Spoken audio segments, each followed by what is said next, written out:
So you look big on my screen, so hopefully it'll record like that, because you're the important one we need to see. And I normally don't do it this way. Well, I guess I'll start the podcast. I'm Ryan Brown, and this is the Unvarnished podcast. And normally I try to like go to people's studios, and so we can see in their space and get a feel for their working environment. But today, I'm doing it remotely with Eric Rhoads, who I'm excited to talk to. Well, why didn't you come here? I'd like to. I'd definitely like to at some Well, point. you have a standing invitation. You need to come back and shoot some more videos. We'll do it then. Yeah, that would be fun. It's been a while. I can't even remember what year that was that we did it. It's been a long time. It's been a long time. Yeah. Yeah, I think, and I don't even remember when we first met. What was the first year of the Plein Air convention when it was in Las Vegas? Oh gosh, I don't know what year it was. It was 12 years ago, because we're celebrating the 10th annual, and we had to take 2 years off. Yeah. Because of COVID. So whatever that is. Wow. I don't remember, but was that the first time I met you? I don't think so. No, I think I had met you sooner. I think so. Yeah, I can't remember exactly when, but well, because we started Fine Art Connoisseur, gosh, it's been, well, we have on the cover, it's our 20th year. Yeah. And so we had started Plein Air before that, and I ran Plein Air for about 2 or 3 years, but we couldn't get any ad support. The advertisers told us nobody paints Plein Air. Oh, and wow. And they said, nobody buys Plein Air paintings, so the galleries wouldn't advertise. The galleries said, we don't sell Plein Air paintings. And I said, well, yeah, but great landscape paintings start with Plein Air, and they didn't buy that.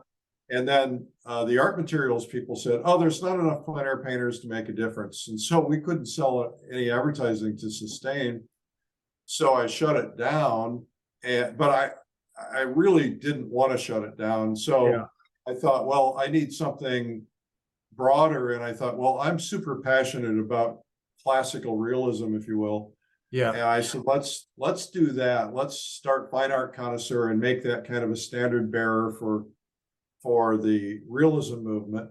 And so we did that, and that's been over 20 years ago now, or wow. Just 20 years ago. And then 3 or 4 years after that, we started, well, probably 5, maybe longer. Anyway, we started Plein Air back up again, and it went really well second time around.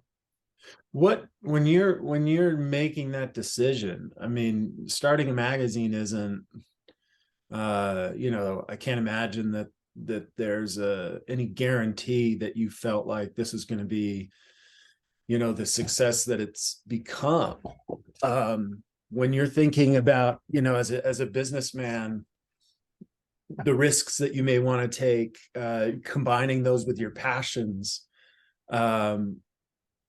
what gave you the courage to like jump into the magazine business? Because you didn't just jump in. You didn't like ease your way in. You went, like, it's a really beautiful publication. You're using like really nice paper to print on. You're more expensive.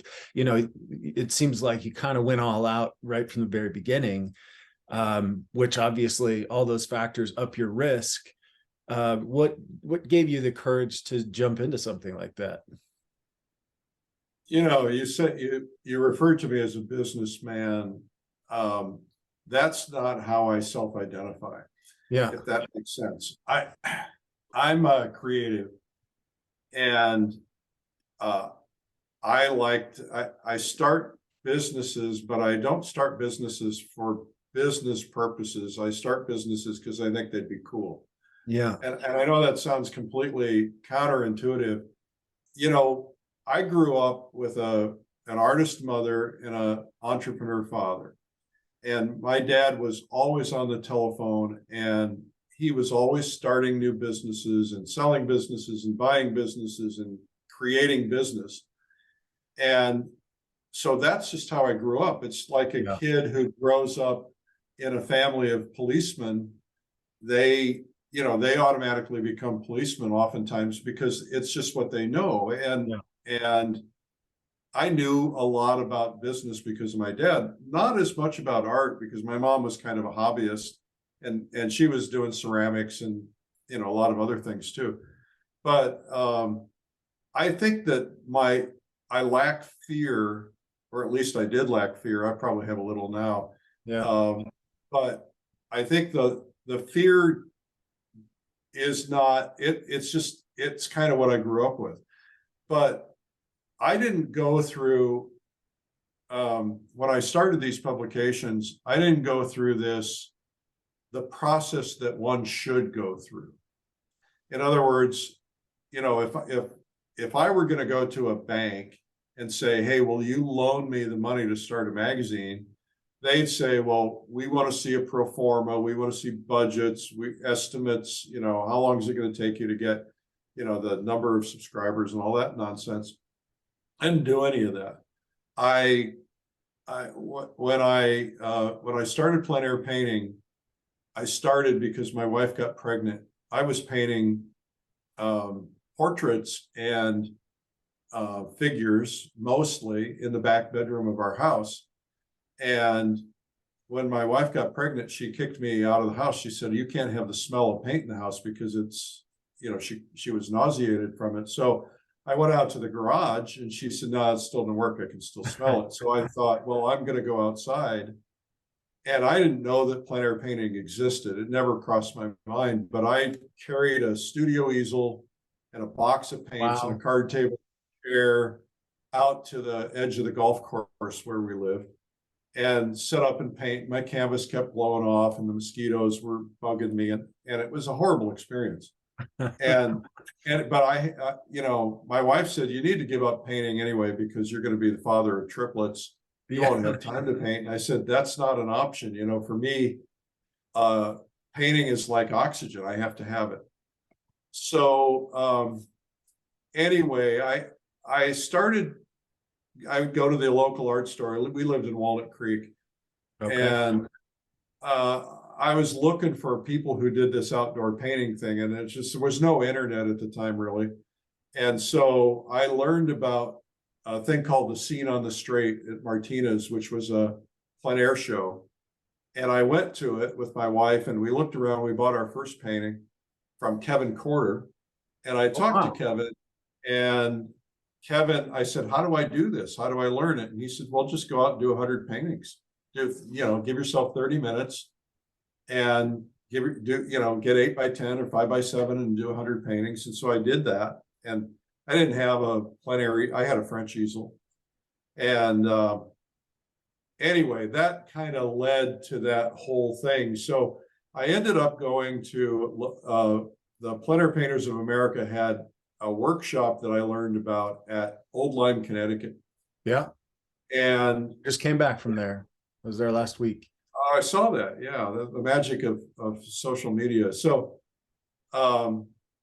anyway, so we were at Old Lyme, and Plein Air Painters of America had probably 8 or 10 of their members there doing workshops. And we would do like a morning with Joe Paquette and an afternoon with Matt Smith, and that kind of a thing. And we did that for 5 days, and there were probably 100 people there. And I thought, well, this must be a movement. I'm in the publishing business anyway, because I was already publishing a radio industry trade publication. And I said, I'll just start a magazine. So I made up some brochures, and I came up with a logo, which is not the same logo we use now. And I took it around to a couple of plein air events. There was one in Sonoma, there was one up in Gold Country, and I went to the Laguna event and handed out these things to see if I could get interest. And everybody seemed pretty excited, except nobody really believed it would happen. Yeah. So I just started it up. I didn't have any financial projections, but I knew how to do magazines because I was doing one for the radio industry. And I very quickly found out that this was probably a bad idea. right, because it was,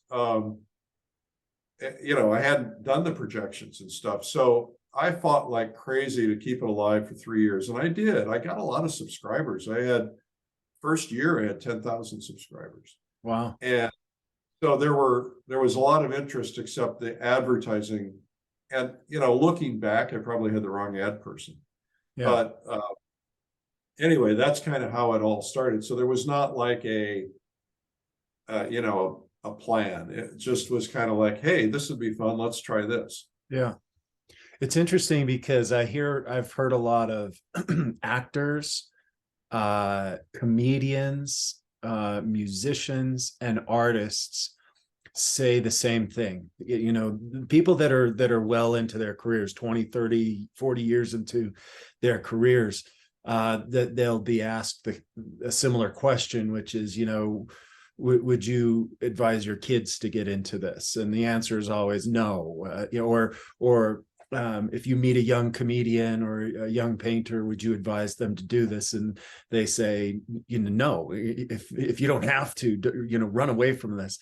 And I think there's for myself, I kind of have that similar thing where if I knew how hard it was going to be, how much dedication it required, all of the potential pitfalls before I started, I probably wouldn't have chosen this direction. But I'm thankful that I didn't, because there's so much joy and that I get from doing what I do. There, you know, not knowing, or that naivete, I think is what allows us to be more bold sometimes, right? I would, you know, Do things that we're passionate about, and then we kind of figure it out along the way. I would not have that same reaction that those people had. Yeah. You know, first off, this has been a really fun ride. It's been a lot of work, but it's been really fun. Yeah. And I'm more satisfied doing this than I was anything I've ever done in my life. I have more friends and more acquaintances. You know, things are going better in a lot of ways, but I would tell my kids, absolutely go for it. You know, and I don't want them in my business because they don't want to be in my business, but I want them to find their passion and go for it. You know, the reality is that no matter what you do, you have to go through droughts, you have to go through hard times, painful moments.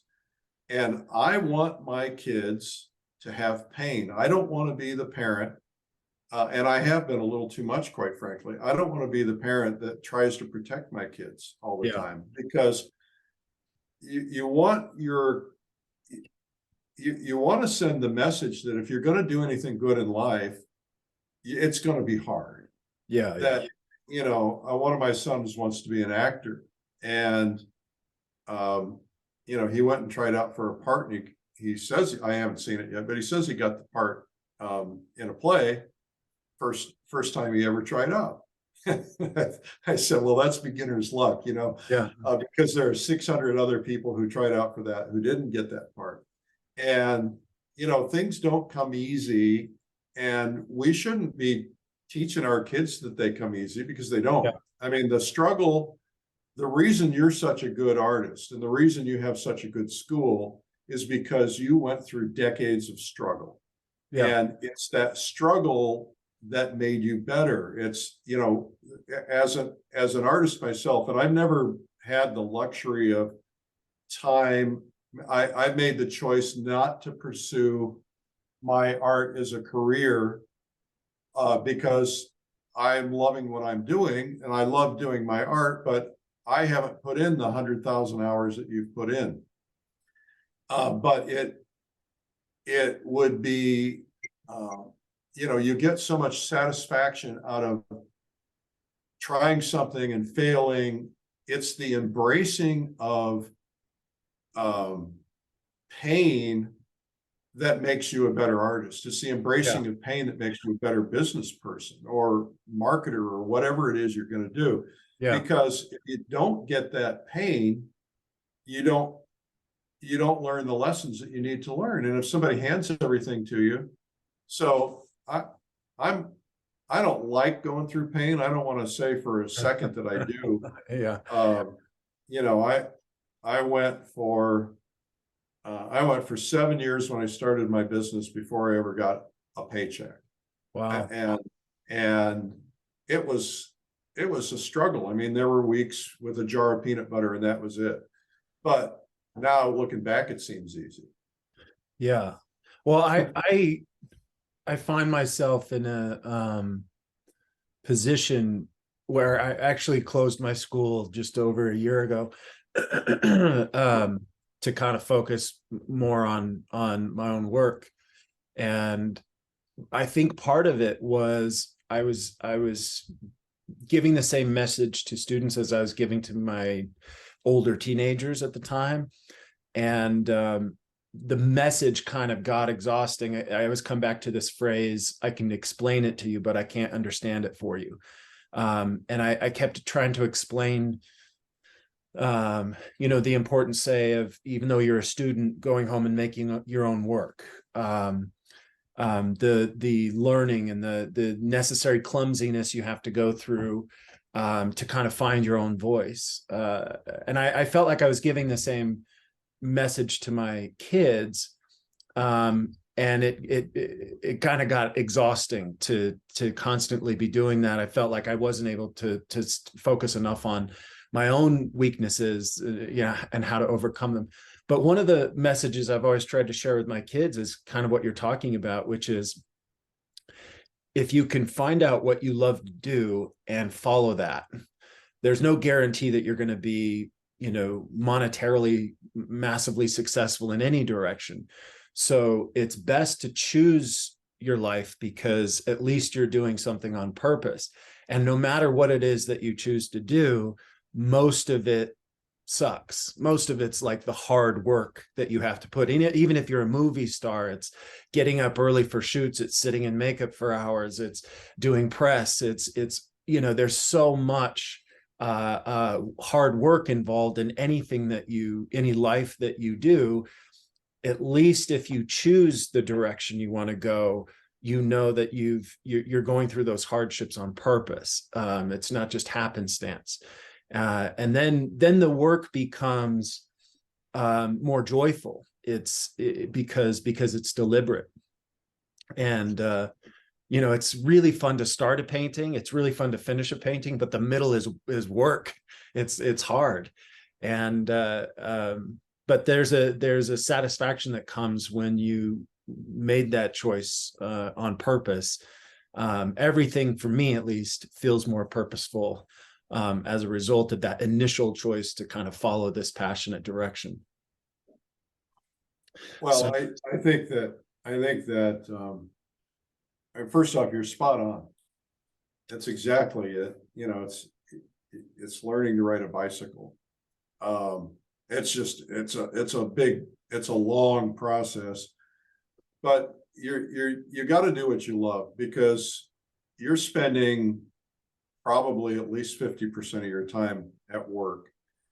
The culture right now, it's always kind of been this way. Even when I grew up, the culture was make money, make money, make money, make money. And, when I was growing up, it was guys flashing their private jets and their Rolls Royces, and on Instagram today, it's the same thing, Yeah. and I got pretty wealthy at one period of time.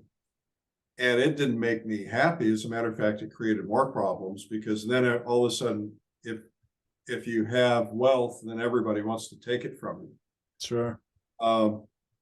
And I found that, when I bought the fancy car and I bought the big house and I did all that stuff, I found that I wasn't fulfilled at all. And it was like, okay, what's next? What's next? What's next? Yeah. And I spent I loved the radio business, because I grew up doing radio as a DJ when I was a kid, and I ended up buying radio stations and selling them and stuff, and I had a lot of fun with that stuff, but when it got to the point where it was all about the money, it wasn't fun anymore. It was pressure.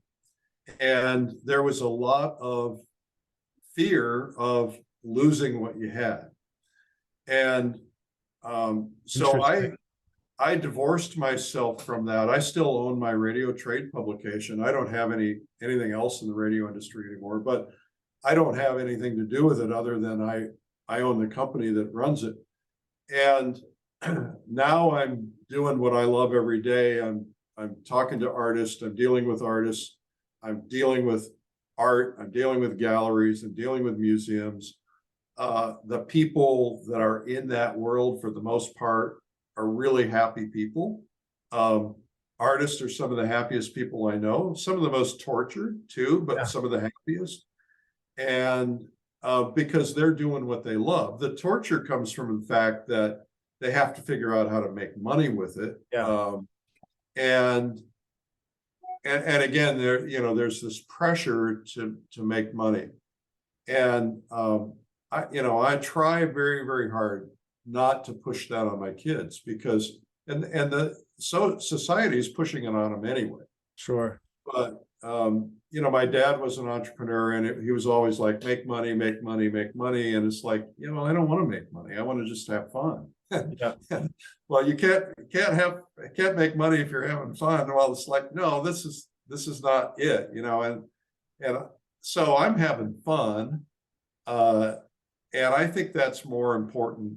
You want to make a good living, but at some point, what are you going to do with all the extra money anyway? It's like, I have, if you make a bunch of money, then you got to figure out how to invest it. And so for me, that's not it. I make a good living. I'm happy making a good living, but I am not driven singularly by that anymore. What drives me is, am I having fun? Am I changing people's lives? Is there something I'm doing that I can do in mass to change lives in mass? So for instance, when COVID hit, like everybody else, I was kind of freaking out.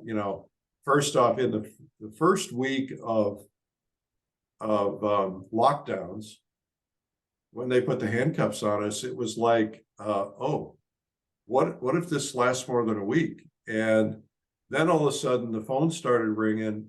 In 1 week's time, we had 1,000 people cancel for the Plein Air convention that was going to be in Denver. 1,000 people. Wow. We had to refund all that money, which of course we never spend the money until we've earned it, so we were okay there.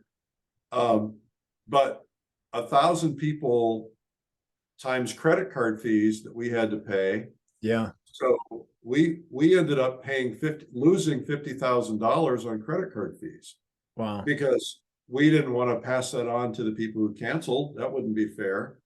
And so it's like, oh crap, what do we do now? And then my ad director, she's like, we lost 50% of our advertisers have canceled. Wow. And then our video business is like, all of a sudden nobody bought anything. Everybody's scared. And I'm like, okay, I have 50 employees. How am I going to feed these people?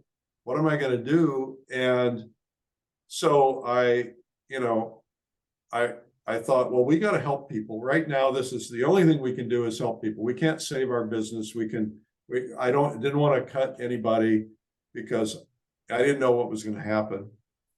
And so we went online and started doing a daily show on YouTube and Facebook,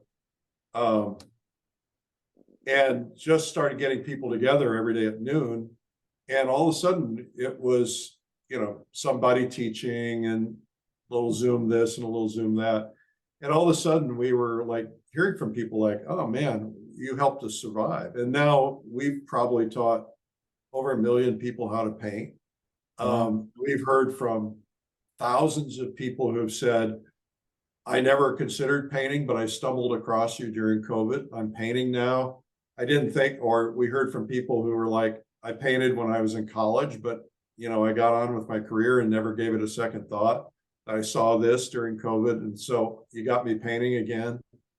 So I feel like we actually did some good, and we're still doing this daily thing anyway, in spite of COVID being over. Yeah. Except we're doing 7 days a week now. We only did it 5 days a week, but there was nothing else to do. Yeah. Yeah, it's smart. And I think what I love about that is I think, I have a lot of ideas that come to me all the time. And I find that the best ideas are the ones that start with, how could this benefit other people? And then you start to see how, as almost a byproduct, you might benefit as well from it, right? But it never starts from a selfish standpoint of, what do I want for me? It's, what could I do that's cool that I could share with other people or lift other people up. For me, those are always the best ideas. And I think, even if there isn't some fiscal benefit in helping other people, it's so much more satisfying when that's how you spend your time, when it's lifting other people up. I think that's why I really enjoyed teaching for so long. Was there was sort of a selfish part of me that just really loved seeing their minds turn on when they heard new information, or they developed that new skill, or whatever. And I think I'm kind of there's that little hole in me now that I'm not really teaching as much that I don't know how to fill. So I think at some point I'll have to maybe come back and do a little bit more teaching. Well, maybe, or maybe not. I mean, maybe it's been there, done that, but you to will some fill degree, it. for sure. Yeah. You'll fill it in some other way. When you think about it, you and people like you have changed lives, lots of lives. I don't know how many students you ran through, but you've done online teaching, you've done videos with us, and those people were transformed because you had the interest in helping them. And sometimes when I'm talking about art marketing or starting a business or something, I oftentimes talk about this idea of transforming people's lives. And I hear from painters, and they'll say, well, yeah, but how am I transforming people's lives? And the way you're transforming lives is because your paintings speak, and they speak loudly in many cases. And I remember a story. There's probably 100 stories like this that I've heard, but this friend of mine told me that he was doing an art show, one of these outdoor art shows, and this woman came up to him, and she saw one of his small paintings, and she said, "Could you paint me a big one?" He said, "Yeah, how big?" And she went like that, and she said, "How much would it cost?" And he told her. She says, "Okay." And she said, "I'm really looking forward to this." And he says, "Well, what do you mean?" She said, "Well, I'm going through chemo treatments, and this is like this week, next week, or my last week's out. I'm going to be kind of in bed for the next year." And she said, "I'm going to look at that painting every day." Wow. So he communicated with her. He got her the painting, and she said, "That painting gave me hope. That painting got me through what I was going through." She said, "I stared at that painting oftentimes all day, every day." And she said, it transformed me to another place, and it helped me avoid my pain. The paintings that we do speak, and we do change people through them. We don't all have to teach. I mean, we all have different gifts, and everybody's got a different purpose. But I think the key is the intentionality. Yeah. Right. You want to be intentional about, what you're trying to do. Yeah. It's interesting as you're talking about that, I know how much I appreciate my teachers, how much I appreciate it in the moment, how much I still appreciate them I know how much I love living with great works of art, how they affect me. I just got the chance last week to talk to one of my great heroes, Burton Silverman, and the dramatic effect seeing his work had on me when I was young, and completely pivotal effect in terms of like launching me into my trajectory that I'm in now, just by seeing his paintings. I think that's the kind of motivation I have when it comes to making my own work. And then of course, when I was teaching, to provide the best environment and information I could. But I have a very hard time seeing myself from that perspective, from that outside perspective, that I would actually be able to provide for others the same kind of thing that I appreciate so much from others' work. Do you know what I'm saying?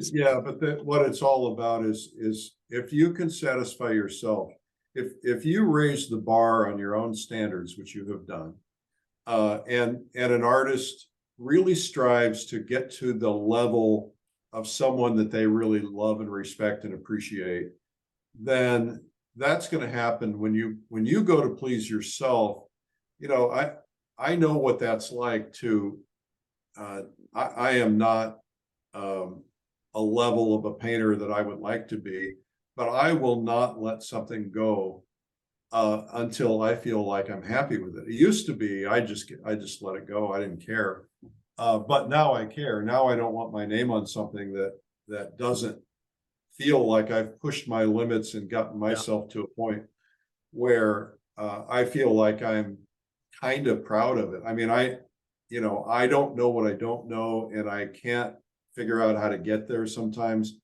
But it's when I satisfy myself, that's when you get the comments from other people of, wow, that painting really spoke to me.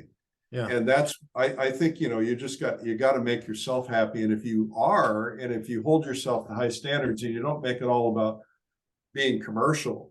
Yeah. We have this in the classical realism world. We have this chip on our shoulder of, why aren't we getting more money for our paintings, and why aren't all the major contemporary galleries and auction houses paying attention to us? And why? And yet, if you project forward, what would happen if that occurred? What would happen if all of a sudden, instead of getting $100,000 for a painting, you're getting $1 million for a painting, or $2 million for a painting? It'd be nice. There's no question about that, but it would change the nature of what we do, because it would turn us into a commercial enterprise more so than we are today. And I'll make some enemy by saying this, and it's not my intention, but there is some people who believe that in certain aspects of the postmodern world, that you can manufacture product and just crank it out. You cannot manufacture and crank out what you and most classical realists do. And if you get to a point where you're manufacturing and crank it out, it's going to lose its spirit, because it's not going to be as carefully rendered and thought through. And so I want to lift and elevate the classical realism world, and I try very hard with the things we do. But I also want to make sure that if we get there, if Gagosian says, and Gagosian has been dipping his toe into classical realism lately, but if Gagosian says to Ryan Brown, Ryan, I need 50 of these this year, and if you succumb to that, you're going to be like, all right, I'm going to, it's going to be like the old days, getting apprentices doing certain parts of it and so on. And that's okay to some extent, but if you get into a manufacturing mentality, then it's going to change the nature of it, I think. So Yeah. I got off on a Yeah, tangent. it's interesting. I think I've been having a lot of conversations lately about the monetization of what we do. In speaking with Howard Rays of Rays Gallery, he says he always gives his artists the advice to not quit their day job, and so they don't, have to rely on painting sales for their living. I know, I can't remember her name, the woman who wrote Big Magic. She also wrote Eat, Pray, Love. She said she didn't quit her job until Eat, Pray, Love was published, which was her third novel. So she talks about the same idea of, how the effect of what the effect of the necessity of monetization has on your art. So that was a question I was going to ask you, but I have two parts to the question. One is, and maybe they're two different questions, but I'll just pose them both now. Where you're in a position where you're not necessarily, forced to monetize everything you do in terms of painting.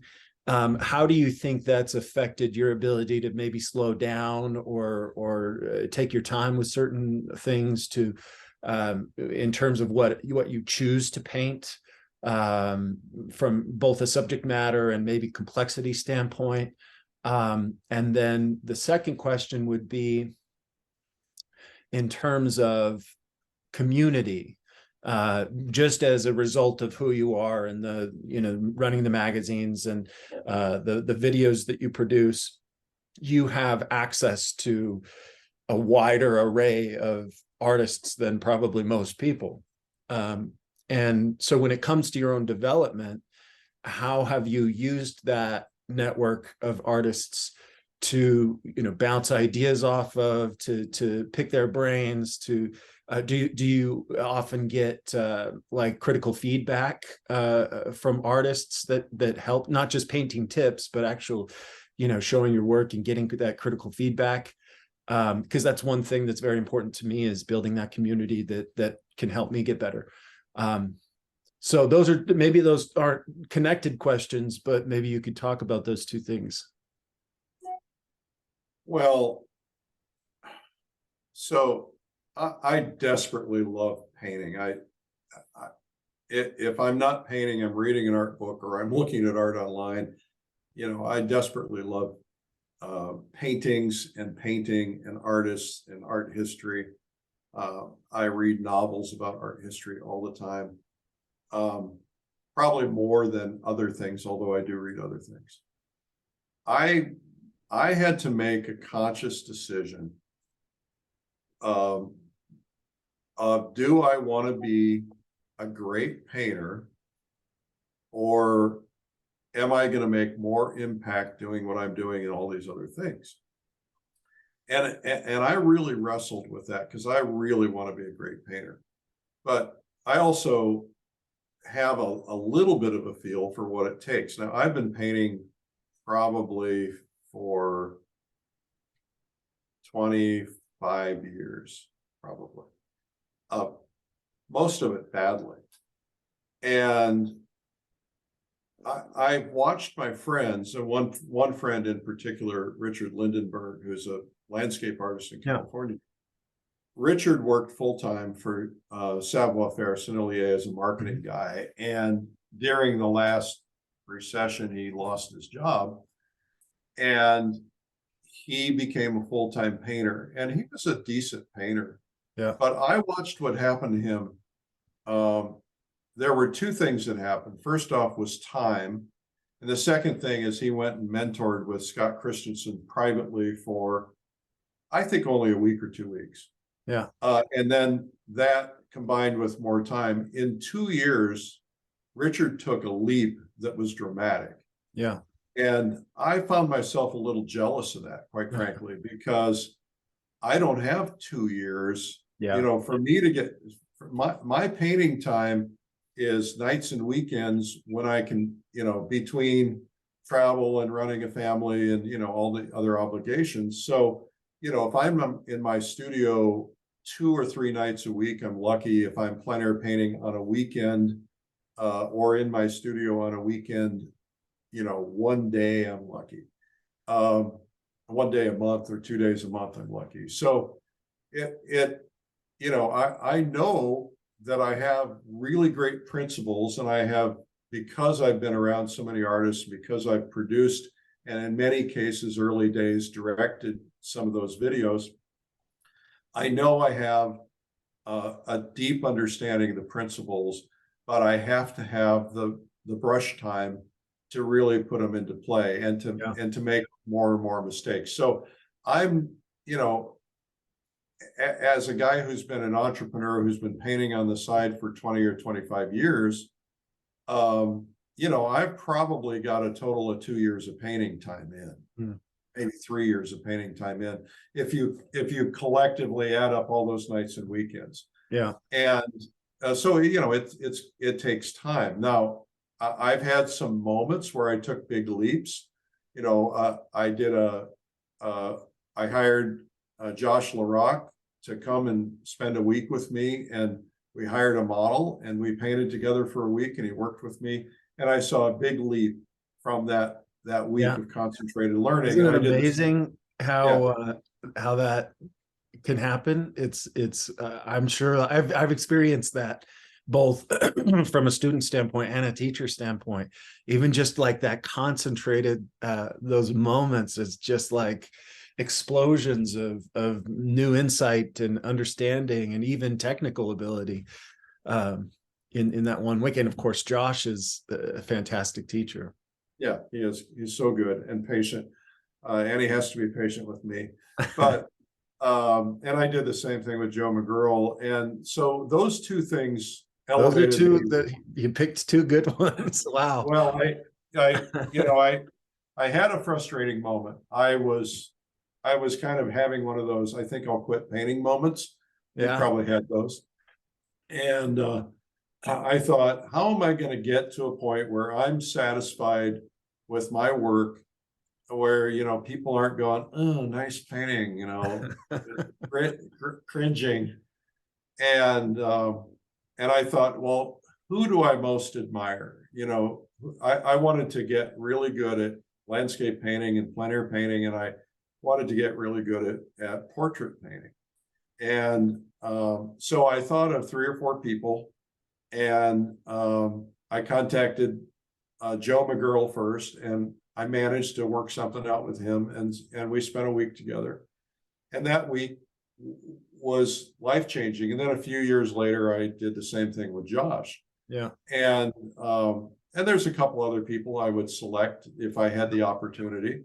But those things, that's where I want to spend my money. It is, it's expensive to hire somebody for a week of their time. You have to kind of pay them what they would make on a workshop. And by the way, for me to have a week off of work is tough. Yeah. So, I've managed to do it, but I think that, that's, for me, that's how I have to ramp up my learning time. And so I need to do more of that, and I need more time to paint. One of the things that I'm working towards is that, I tend to be a little too much of a workaholic. I tend to work really long days, and I get up early and I'm working late at night.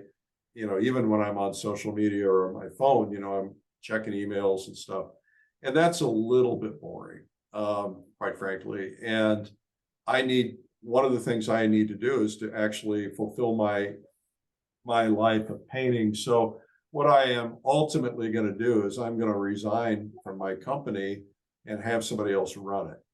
And I haven't found that person yet, and it'll take me 5 years to train them to do it well. But that will ultimately be a goal. That doesn't mean I'm going to stop being on stage at the convention or stop doing my retreats. Any of that. I love that stuff, but I want to build in a little more time for myself for the adventures that I want to explore. And one of those big adventures is painting. Yeah. Yeah. The retreats are fun. We just did one last October in Zion National Park. We had sounds like something mildly similar to your experience in Old Lyme.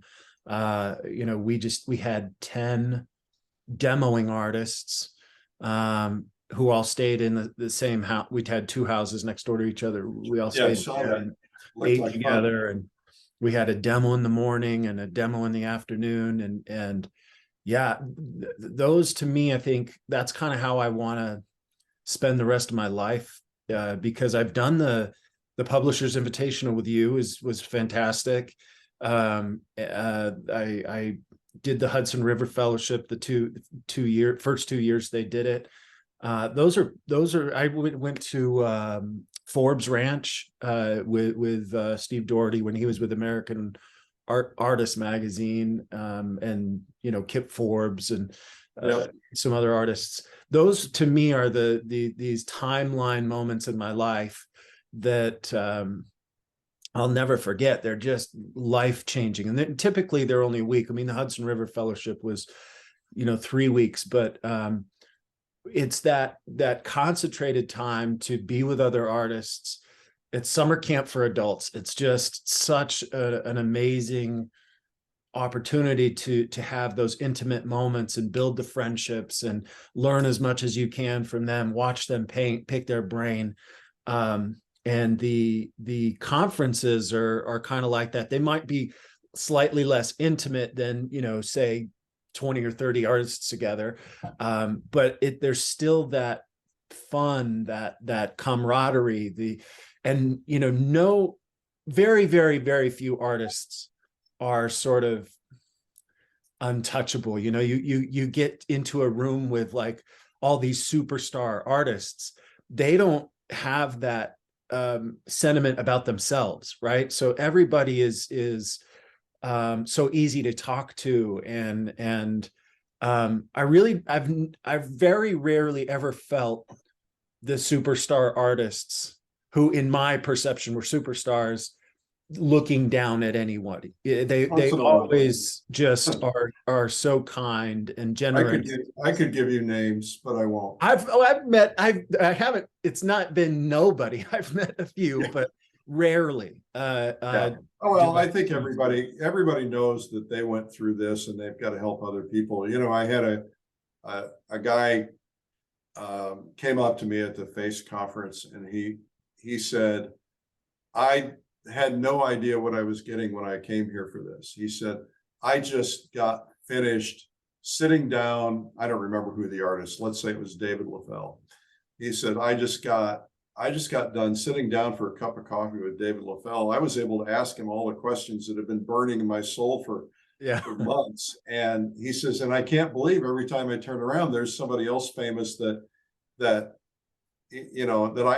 they are actually anxious to talk to me, anxious to help.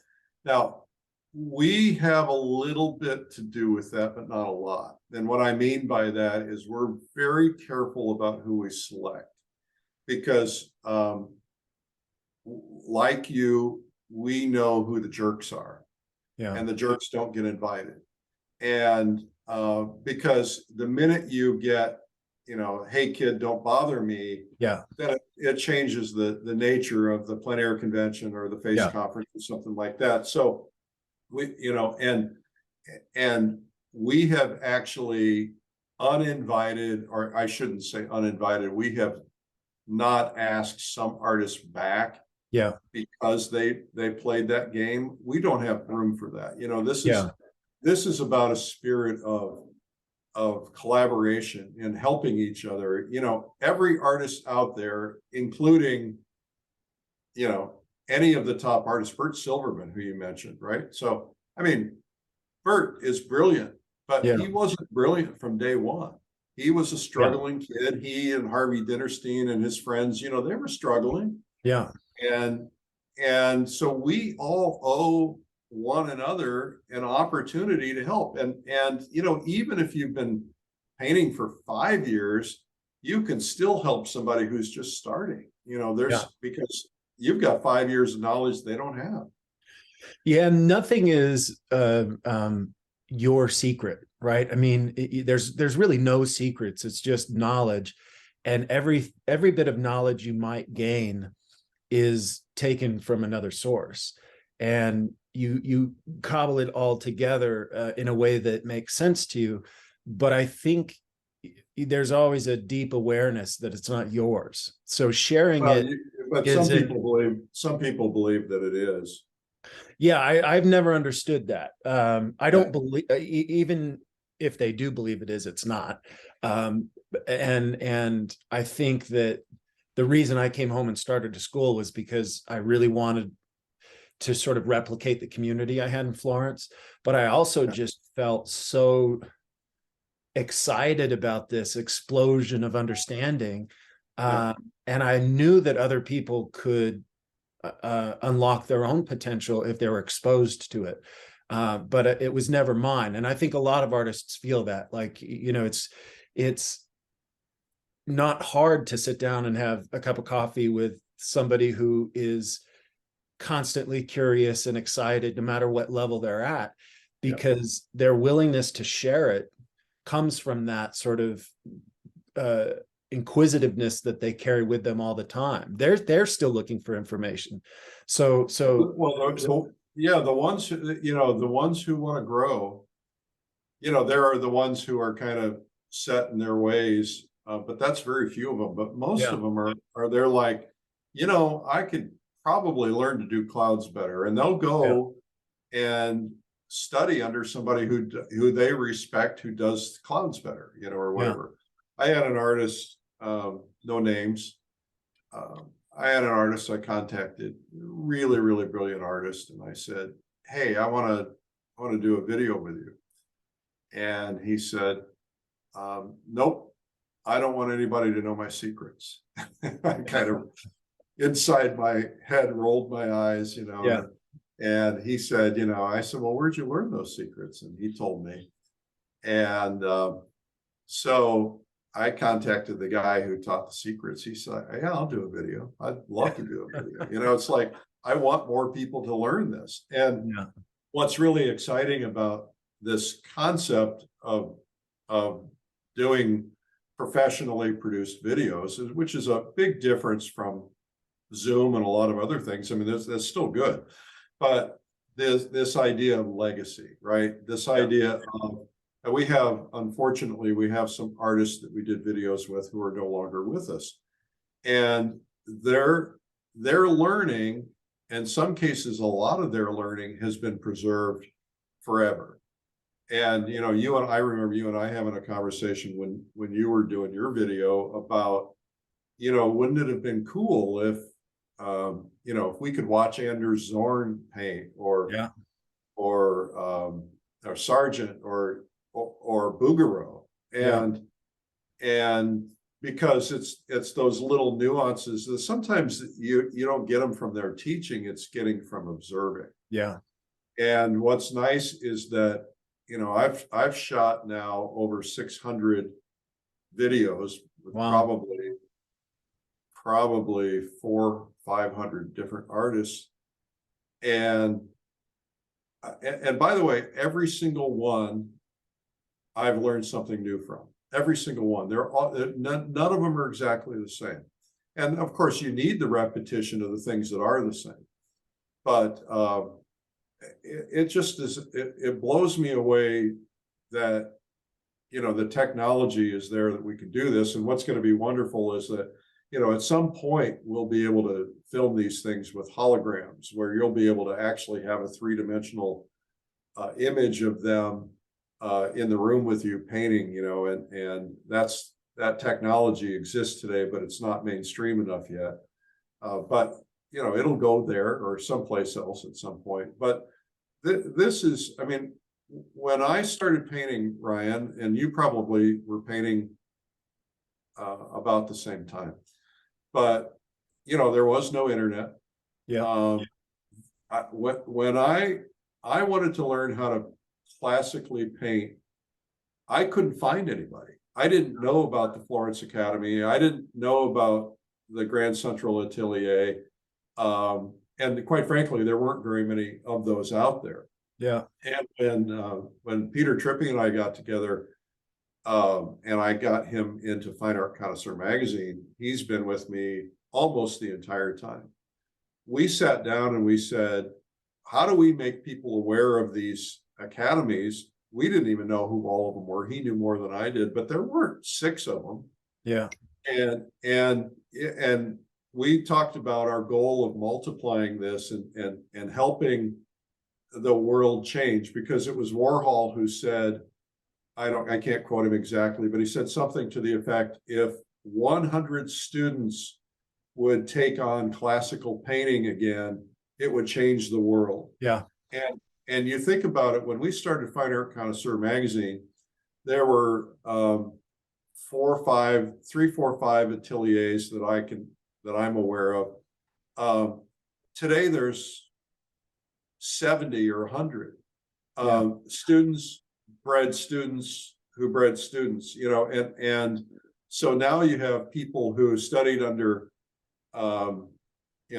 under Dan Graves, who started their own ateliers, and now their students have started their own ateliers. And it's exploding, and it's really exciting. Now, the key is we got to figure out how to keep it strong, how to keep a market for it, and how to make sure it doesn't get deteriorated by being overtly commercialized. Yeah, it's an interesting question. I think it's something that I didn't really see coming, and another it kind of plays to another reason why I closed my school, which was I felt like I was kind of or what I was doing with my school was falling into a similar trap as a lot of the ateliers and academies today, which is the focus on skill development, technical ability, methodology, and not enough focus on the post-graduation application of those skills. You know, why are we studying this? Why do we want to get so good at drawing? You know, what is it that we want to say with this? And I feel like that, you know, the market has been flooded with great technicians. It doesn't feel like, at least, the market has grown to enough to support all those great technicians. But also, now that it's been 20, 25 years, it's a bit mundane. And I that would be my criticism, is that although there's a lot of great technicians, there's not a lot of, you know, really pertinent, relevant messages being shared. And I'd said that this is a common criticism. And going back to the 19th century, I've read, you know, quotes by artists that say, for every 1,000 students, for every 1,000 great students, there will be, you know, one that has something to say, and the rest will be. There's always going to be, there's always outliers, right? So there, you know, I go back to the Russian system, which was a brilliant system. Russia's not very popular at the moment, but I went over, my first trip to Russia was with an art dealer, and we spent 3 weeks visiting artists. And I met one of my dearest friends on that trip, and he took me, Nikolai Dubovik, who's a instructor at the Serkov Institute, which is one of the great schools in the world. And Nikolai was in an orphanage, and at the age of 5 or so, they discovered that he was pretty good with his hand-eye coordination, and so they put him in this school. He took me to the school. I went into this school, and I watched kindergarten-age kids doing life drawing from a nude model. Wow. Now, that's not happening in America. No. And nor is it likely to. And so that school went from kindergarten until our equivalent of 12th grade. Yeah. Wow. And the level, and so I went from class to class, and the level of quality that I was seeing by the time those guys got into junior high and high school was beyond what most painters in the world can do. Yeah. And then, all right, so then they have 2,500 applicants. I may have my numbers wrong. 2,500 applicants for one of 40 or 50 seats at the Sarikoff Institute, at the Repin Academy, Yeah. to study under the great masters living today, and for 5 years. Yeah. And then when they graduate, and they have to do, in their last year, they have to do this, basically this painting thesis program where they have to do a monumental work, and it's got to be, their best thing. And throughout history, I mean, you look at Feshion's painting of the Cabbage Lady, or whatever it's called, which was his student work. I mean, it's a classic. It was so good. And then when these kids graduate, 10 of them are chosen to go into another organization, which name escapes me. And they're given free room and board in a free studio for 5 years. Yep. And they're told, we want you to do your best life work in this 5 years. Yeah. You got to come to work every day. You got to work hard on it. And I went into that thing, and they're doing 30-foot paintings. Yep. Because they don't have the financial pressure when you have financial pressure, you're doing a lot of small paintings, so you could get some cash flow. But so there's a flaw in our system. I agree with it. And I think that part of the blame on the lack of sameness, part of that is on the schools. But the reality is the schools are there to teach you technology. Yeah. I studied photography under a guy by the name of Fred Picker, who studied under Ansel Adams. And I was at a 2-week workshop with Fred Picker. And we spent the first week working on exposure and, all that kind of stuff. And I complained to him. I said, Fred, I want to go out and take some pictures. I want to be creative. And he said, you can't be creative until the technology is second nature. Yeah. And once you have the second nature, then you can be creative. And so focus on getting so good at this that you can do it in your sleep. And that's really the role of the school. The school is there to say, okay, let's get you to a point where you're proficient, where you can accomplish anything. And you look at people like Katie Whipple and what Katie was able to do. When she graduated, I don't know if she's painting much these days because she's a mom now. Yeah. But the graduates of these schools are able to do some pretty amazing things technologically. Now it's their responsibility to bring the art into it, to bring the feel, to push their limits. You and I see people on Facebook, I'm on Instagram every day, who you'll get surprises by somebody you've never heard of that blows you away. Yeah. And you're like, how did this happen? Where did this person come from? How did, and then there's everybody else. But there's always going to be outliers, and that's true in any world. There's the people who are just so driven. They're going to push themselves as hard as possible to get to the highest possible level they can. They keep pushing themselves. And those are the people who ultimately will go down in history as the great artists. Yeah. Yeah. There's two things that I thought about as you were talking. One is how, close the Russian system kind of came from the Paris system. There's obvious similarities there. And then relative to artistic development. So I'll try to remember both thoughts. But the first one was the Paris system was very similar. I had a student come to me. I've had this several times, and I always ask them their goals. What are you ultimately wanting to achieve? And they'll say, a lot of them will say, oh, I want to paint like Sargent. And I say, well, let me just paint you a picture here of what that means. Sargent, there was a website, maybe it still exists. I haven't looked it up for a long time, but it chronicled every Sargent painting by year. And it showed like drawings and watercolors he did at 13, 14, and 15 that are phenomenal. I mean, like not phenomenal for a 13-year-old, but phenomenal. Phenomenal for anybody. Yeah. If you saw him in the Met. And then, there's writings that say he went into Carlos Duran's studio at 18. His father took him and he opened his, portfolio. And I think it was Beckwith that was kind of the head moderator of the students. And it's like the school shut down and everybody came over and marveled at this 18-year-old kid's drawings. And, they accepted into the school. And Carlos Duran was one of the most famous painters in Paris at the time. And 6 months later, the buzz around Paris was, we're not sure if Carlos Duran is teaching Sargent or Sargent's teaching Duran.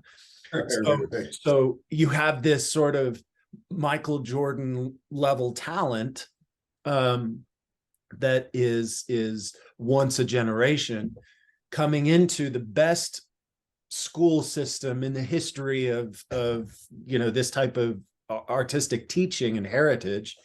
And he stayed for 6 years. He didn't do his first painting until I think it was the Oyster Gatherers, when he was 4 years into school, into his studies. He did Carlos Duran 5 years, his portrait of Carlos Duran when he was a 5th year student. I mean, and then the expectation was that you would apply for the Prix de Rome, and the Prix de Rome was this series of competitions that, and the prize was, the hope was after 6 years of study that you'd get 5 more years of study in Rome. And so the bare minimum, the expectation when you're coming into a system like that was, at minimum, I'll spend 6. If I'm lucky, I'll spend 11 years studying this thing. And it sounds like the Russian system is very similar, except they start them even younger. But the one thing, the other thing that you mentioned was when you're talking about the photographer that taught you, don't take pictures. My message, and I don't know if I'm right or not, but my message to students from the first day was, take the pictures. Basically, go out and make your own paintings. Maybe a young student doesn't have many ideas. They're afraid of their lack of knowledge. They're afraid of, or whatever it is. There's kind of an empty well when you're starting out, and so you can't really pull anything from an empty well. So how do you go out and make your own paintings? But I think challenging yourself with coming up with an idea, developing the discipline to follow that idea, doesn't necessarily just happen because you go through an academic system. You can learn all the technical skills, and when you're in the walls of the academy, everybody else is buzzing and working really hard, and you're told what to do, and you're getting daily feedback. It's an easy environment to make progress in, because it's sort of this self-functioning system that you're just kind of thrown into.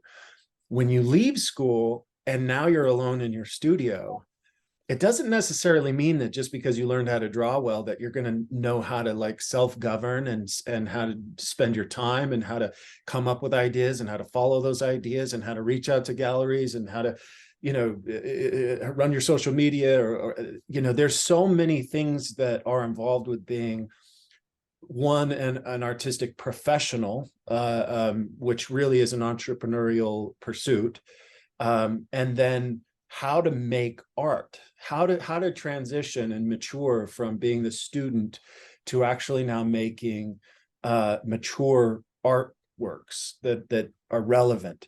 And I think that when people put that off, and I was told to put it off initially in Florence, I would go home and paint, and I brought some in at some point, and they said, you shouldn't be painting. You're only a drawing student. Put off painting. And I did for about a month, and then I thought, this is ridiculous, so I just came back and started painting again. And that was just a selfish motivation, but I feel really lucky that I had that selfish motivation, because I've seen students that don't, and they put it off and they put it off and they put it off, and then they graduate, and now it's kind of slaps them in the face. Like nobody's telling me what to do. I don't have a model every single day. I don't, that sort of development of artistic maturity isn't necessarily the same as the development of artistic technical skill. I think those are not completely separate, but they are So two different things. how would you teach that? You know, I didn't do a very good job of it, I feel like. So I tried to lead by example and constantly be painting. And I tried to remind them and encourage them. I stopped. We're going 5 days a week, so I stopped 1 day a week to give them more time to work on their stuff at home.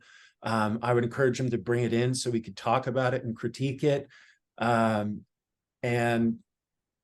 encouragement, reminding, anything I tried to do, it requires, it is a systemic thing, and it is a personal thing, right? If I were bigger, if I would have had, say, 50 students and 45 of those were doing that all the time, then the incoming students would see that and they would just kind of flow. It'd be part of the system.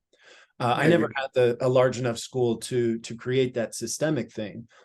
But the bottom line is it's a personal responsibility too. I mean, if a student, you can tell the students to do it, you can tell them why it's important, but it's up to them to do it. So did Sargent, the question would be, did Sargent during that time when he didn't do any painting, was he doing a little bit at home? Was he doing watercolors on the weekends? What else was he doing? I don't think there's a right or wrong answer to that. Sure. I like the idea personally. I think I can see both perspectives. I could see why somebody might want you focused on, go home and draw, just draw, just do everything drawing till you get to the point where you're doing that. But I also can see value in doing your own work. I think a big issue for me is something that you mentioned, and that is, okay, you spend 4 or 5 years in school, you get out of school, and you're going into this believing, I think, that you're going to become a full-time artist and become a successful artist because you went to the Florence Academy, the Grand Central Academy, etc. And there's nothing further from the truth. I will not mention names, but I went to one of the academies and I said, you guys are cheating these students because they need to be trained on how to run a business, we don't do business. And it's like, no, here's the deal. If you're self-employed as an artist and you're selling paintings, you're in business. Yeah. And you don't know that you get out of school and you don't know how to do it. Now, the same problem exists, by the way, in a lot of other industries. I've really a couple of good friends that are doctors, and they get out of school. They've never had one course on how to run insurance through the system, how to structure a business office, how to do all those things. And they learn in a bath of fire, which sometimes is a positive thing and sometimes not. I went to one of the schools. I said, look, I will create a free course for you. I'll record it on video, but only if you require your students to watch 1 hour a week from, year 2 or year 3 or whatever, so that by the time they graduate, they have a feel for how they're going to build their career as an artist. Because I can teach anybody how to sell art.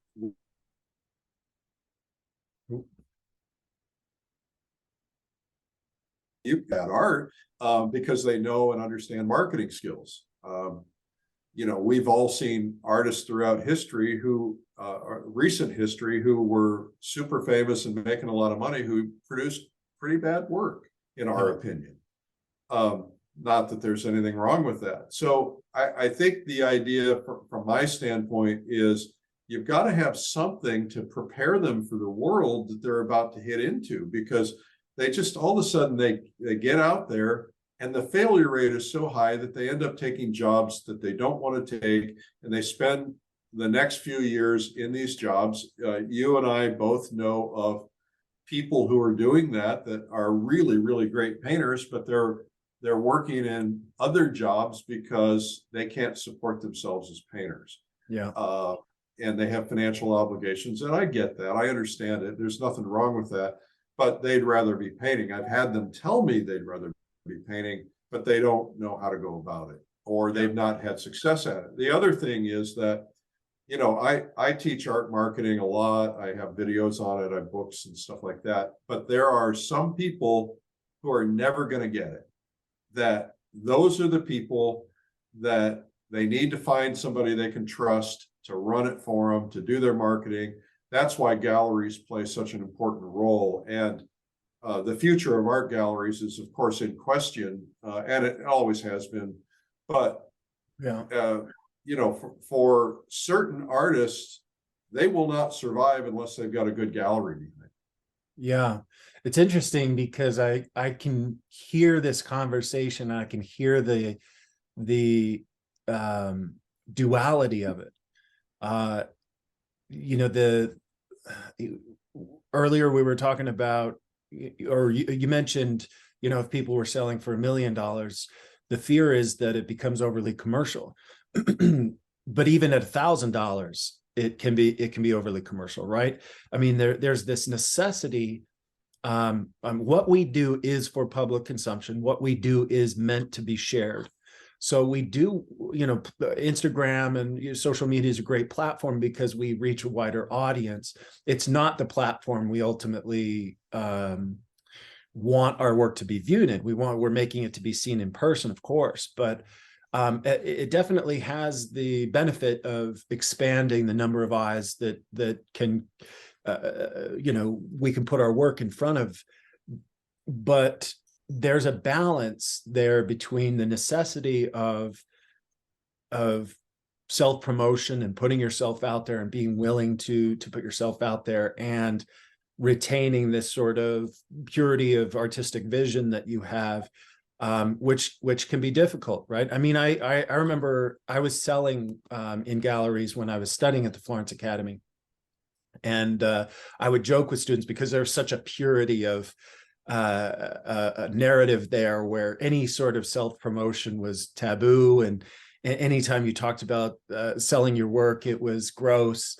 I remember joking with Andy Amaral just about, you gotta do what Jay-Z says and get your by any means on. You gotta do what you gotta do to keep painting. And he would laugh about that. And I remember he called me a few years after that, and he's like, you're right. I've figured it out. I think you're right. You just have to do what you have to do to keep going. So that there is that undercurrent of especially if you have chosen a life where you're making your entire living off of painting, you have to find a way to monetize it. For me, I feel like I'm at a certain point where I'm starting to recognize how that's held me back artistically. And I'm curious as to how it would look if I were, financially free to do whatever I wanted to do. But I think that great art can come from constraint as well. I think ultimately it's just trying to find the balance between being true to the artistic intent and continuing to find a larger audience and build yourself up as an artist, get that, the recognition that is necessary for more people to see it and appreciate it. Well, we're living in a world that is a little bit disjointed. We have this belief that Instagram is, if I've got 200,000 followers on Instagram, I'm thinking I'm golden, right? If I've got 10,000 followers on Instagram, I'm thinking I'm golden. But the reality is that Instagram only pushes out to 5% of the people who follow you. Yeah. And only if you get engagement, and heavy enough engagement, does Instagram push you to another 5% and then another 5%. And so we have this mistaken belief that we're reaching all these people who follow us. We call them vanity metrics, right? Because the reality is that in some cases, they're not doing you a lot of good. I mean, you've got and Facebook, by the way, is only pushing you out to 2%. So the statistics keep going backwards instead of forwards. And there are, of course, people who are getting pushed out there that, that are working really well, and there are people making a lot of money from it. And it's a wonderful world to be able to see everything. But part of the problem we have is that it's kind of like watching a slideshow where somebody's clicking the clicker this fast, because we're doing this. Right. And so now you're really, if you're painting for Instagram, you're painting for maximum quick effect. It's like a billboard. You're driving by at 60 miles an hour. If it's got 30 words on it, you're not going to see them. You got to have 5 words on it to catch your attention.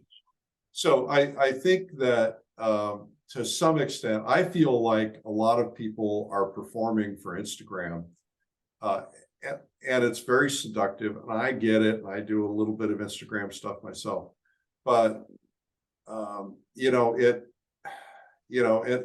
it's not necessarily what's going to save you. What's going to save you is getting in front of the right people, the right collectors, the right museums. Ultimately, we will see a shift. This shift has been coming for a long time. We are starting to see it now. I wrote a piece in Fine Art Connoisseur celebrating the fact that Gagosian picked up a classical realist. Was not somebody that I knew, was not somebody that I necessarily had high respect for, but it was an indication that he's dipping his toe in that water. Yeah. And I've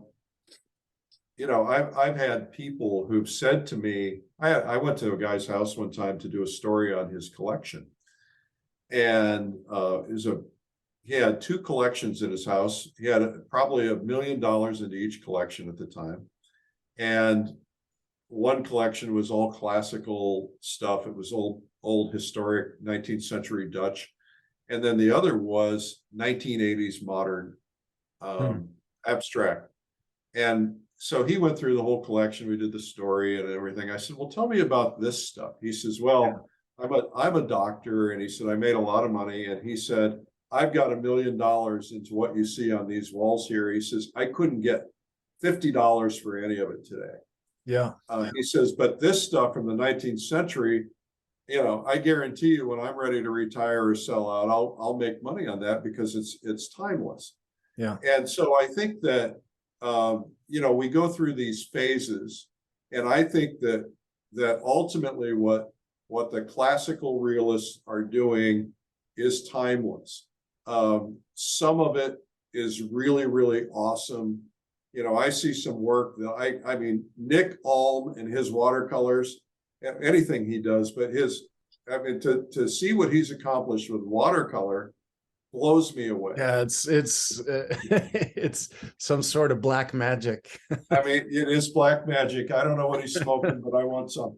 And to see that level of quality, I don't know what age he is, but he's probably not that old yet. And to see that kind of quality, it just blows you away. And quality is always going to rise to the top. And I've said this in articles and interviews, and that is that there is going to come a time when everyone who is really working at the top level of the classical realism circle, we're going to be seeing 10 and 20 and $50 million paintings sold. There's no question in my mind that that's going to happen in our lifetime. It's not happening yet, but it's moving in that direction. So I think just the encouraging piece of this is just keep doing it, paint what you love, and push yourself to get to a higher level. Go study other artists, study from other artists, and just keep pushing yourself. I mean, and the one thing that you're missing in all of this, Ryan, and I don't mean this in a derogatory sense, but the one thing that's not happening when you're not teaching is you learn more by teaching.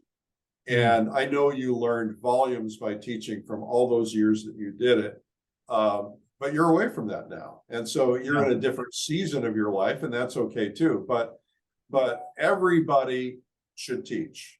Everybody.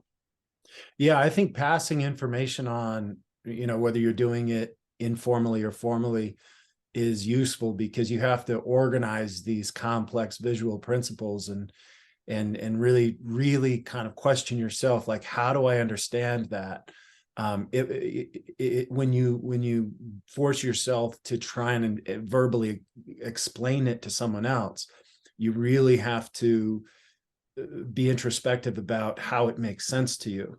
And that's incredibly useful, for sure. Yeah, absolutely. When you're talking about I am 100% on board with you when you talk about talent rising to the top, and the recognition of greatness, I think, is inevitable. I'm doing trying to kind of slowly put a TV show together to shine a brighter spotlight on, what great art is being made today by different artists. Because I think it's inevitable that when the general public sees it, that they understand it. You hear this, the old, saying, I've heard it 100 times walking through a modern gallery, where people will say, my kid could do that. Not And, true, but I mean, not true, but it, because there's so much more to it, but sure, yes, but I there's get there's the concept. this feeling, this sort of that the average person has, that there's not a whole lot special to this, versus going to, say, the Tate, where you're seeing Waterhouse, that this is different, this is special, there's no way I could do that, right? It's like watching the Olympics, and even if you're not an athlete, this is human achievement at the highest level. Yeah, absolutely. And I think when you see that has an intrinsic value that is undeniable, I don't know if I'm pessimistic or optimistic when it comes to. I used to be incredibly optimistic 20 years ago that paintings would be selling for 20-30 million dollars. I don't haven't seen it. I think in the Well, representational world, unless you're deliberately obscure in a sort of odd nerdrum sense, where you sort of cross that boundary between the pure classical realism, pure representation, and the oddities of abstraction or grotesqueness or whatever.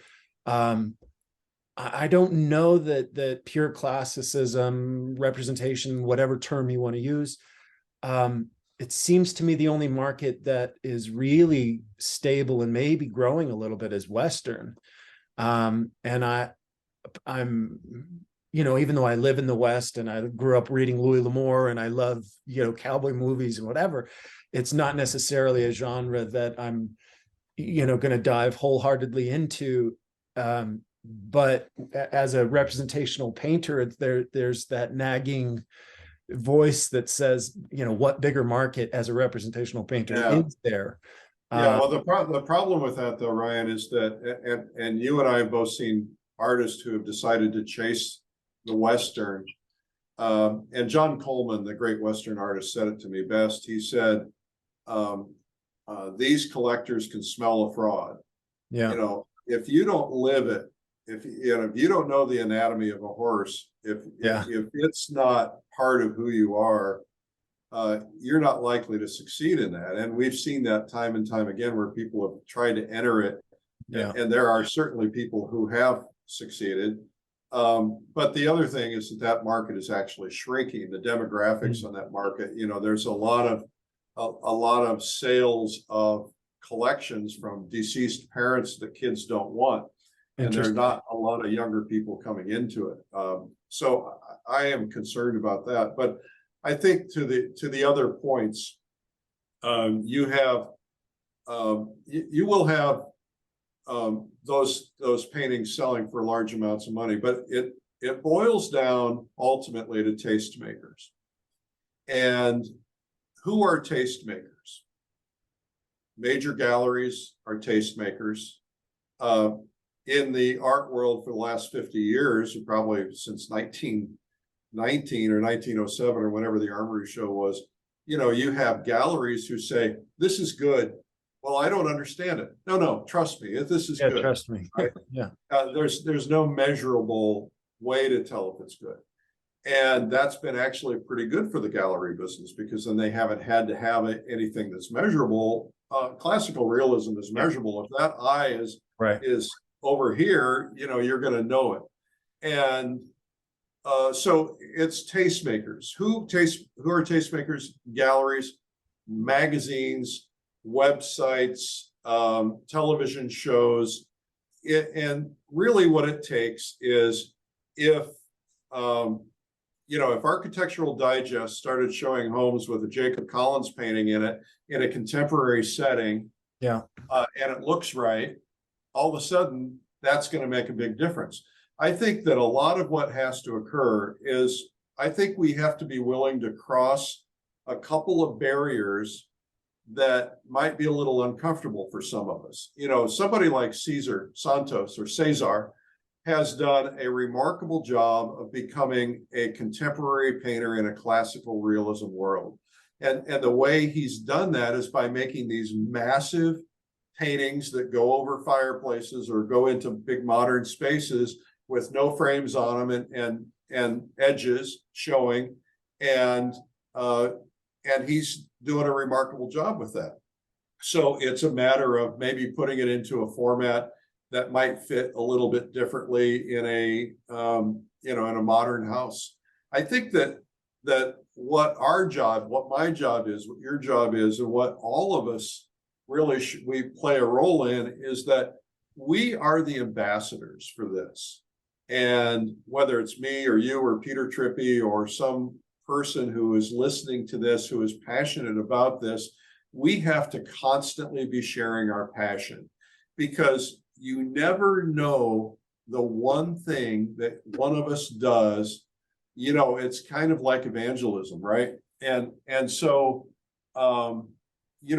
one thing said to one person could change the world, because there's one person who you're reaching on this podcast today, who is going to be that one person who knows how to stumble into the right things and make things happen. Yeah. I stumbled into this. I've been able to do a lot with it, but I can't take it, too much further. So somebody else has got to take it and run with it and blossom it and explode it. So you have, there's somebody who's listening to this right now who has a vision that we don't have. Yeah. Who says, you know what, I know exactly how to do this. And it might be some film star who decides they're going to get brave and put up a Ryan Brown painting in their living room, and when their friends see it, it's like giving permission that, oh, this is cool now. Yeah. And then the friends say, how do I get a Ryan Brown painting? And then that blossoms, and then a art dealer is visiting, and he sees all his movie star friends putting Ryan Brown paintings up on their walls, and it's like, oh, I better get on this, because that's where things always emanate from the streets. Yeah. And they rise up, and then the smart people are like, oh, this is a trend, I need to follow that trend. Yeah. I think you're right. It's the tastemakers. It's the, what we do is about perception, and the value of what we do is about perception. And I think that, good galleries will know how to, and put a lot of effort into controlling perception. When you're a contemporary gallery, you have to do that, because there, like you said, there's no, obvious value that you can perceive up front. So if you have a corner of dirty diapers, there better be a good explanation why this has value. I think the representational gallery world is changing. I'm not sure which direction it's leaning. COVID had a big effect on it. Social media has a big effect. Just the internet in general has a big effect on how work is shown and sold. A lot of galleries, we've seen a lot of them shut down. so it'll be interesting to see what happens, but the representational gallery world,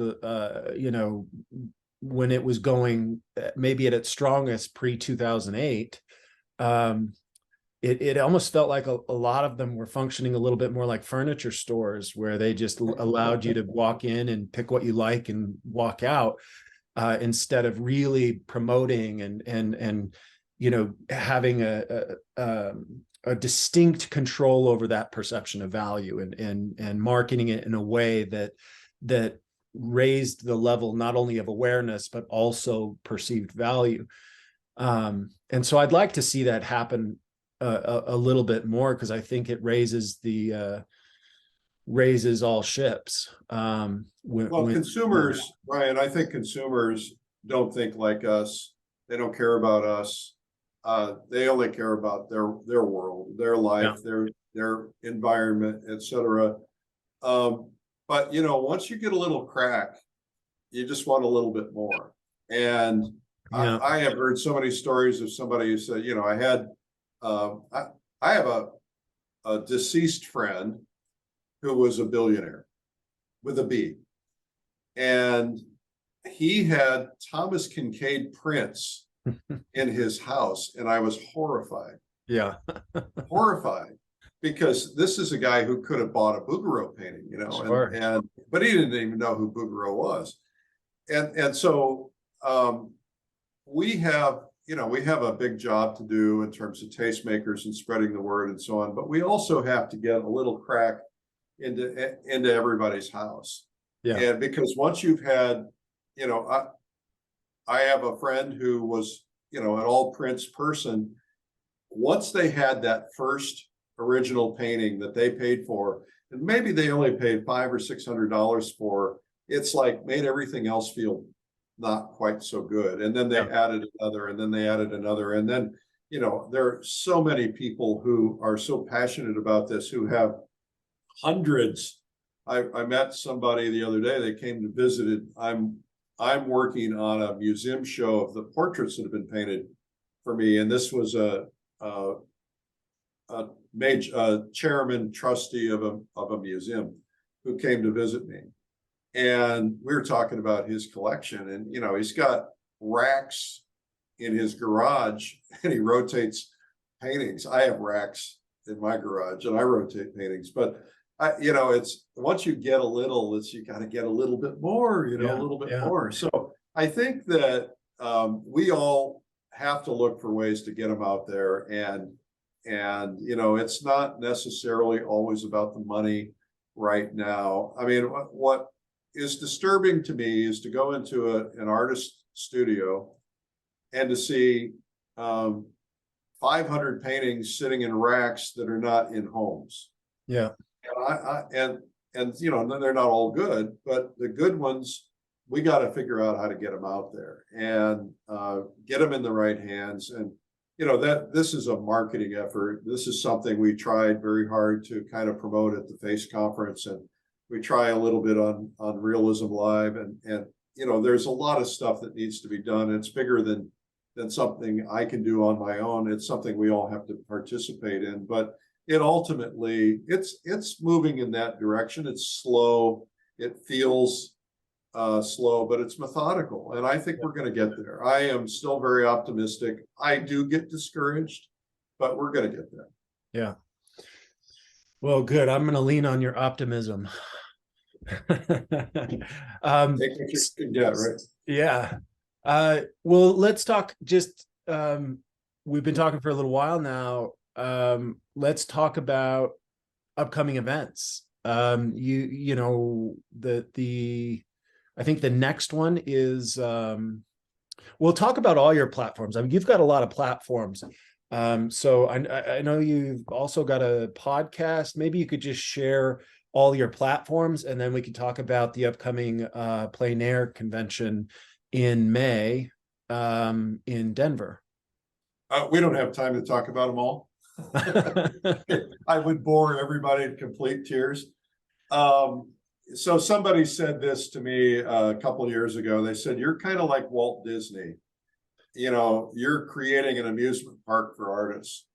And I thought, there's some truth to that. I mean, the goal is, I want to teach artists how to paint. I want to teach artists how to get to the next level. I want to teach artists how to get to the highest level. And we do that through a lot of stuff that we do. We have, PaintTube.tv, which is our video company. I have the free show that I do every weekday on YouTube. It's Art School Live. So we've got, I don't know, 700 videos that we've done. We started during COVID because we had no choice. We started doing virtual conferences, and then when COVID was over, all these people told us keep it going. So we started out with Plein Air Live, which is a 4-day. We had a beginner's day and then 3 days. We did that. Then we launched Watercolor Live. Or maybe we launched Realism Live. Then we launched Watercolor Live. Then we launched Pastel Live. And surprisingly, they remain strong in spite of the fact that people don't have the time on their hands that they had before. But we were hearing from people who said, look, I can't get on an airplane. I have kids to take care of. I have parents to take care of. I have an elderly husband or wife to take care of. Or I'm in college. I can't afford to go to the Plein Air convention, but I can spend a couple $100 and watch something like this and watch the replays and that kind of thing. So those have remained strong. They're not as strong as they were during COVID, but they're still strong. We just had Plein Air Live last week. So the next virtual conference we have is in August, which is Pastel. Then we have Realism, which is our online replacement for the Face conference, which will return, but we're really waiting. We're waiting it out because, quite frankly, a lot of people are still on the fence about travel and stuff. So we'll bring it back. We have the Plein Air convention coming up in March.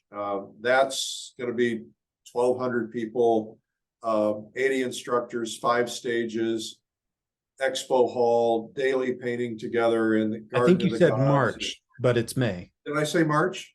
Maybe I missed it. It was a month with an M. I meant May.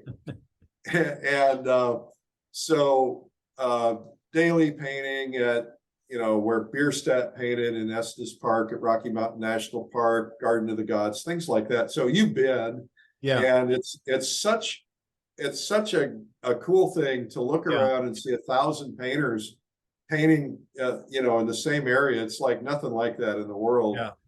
And so that's coming up. This year we're bringing in Jane Seymour, the actress. She's famous, and we wanted to kind of have somebody famous there to help us celebrate the 10-year anniversary. We're going to be giving away gifts and stuff. She's a passionate painter. She is very passionate. And it reminds me of Tony Bennett.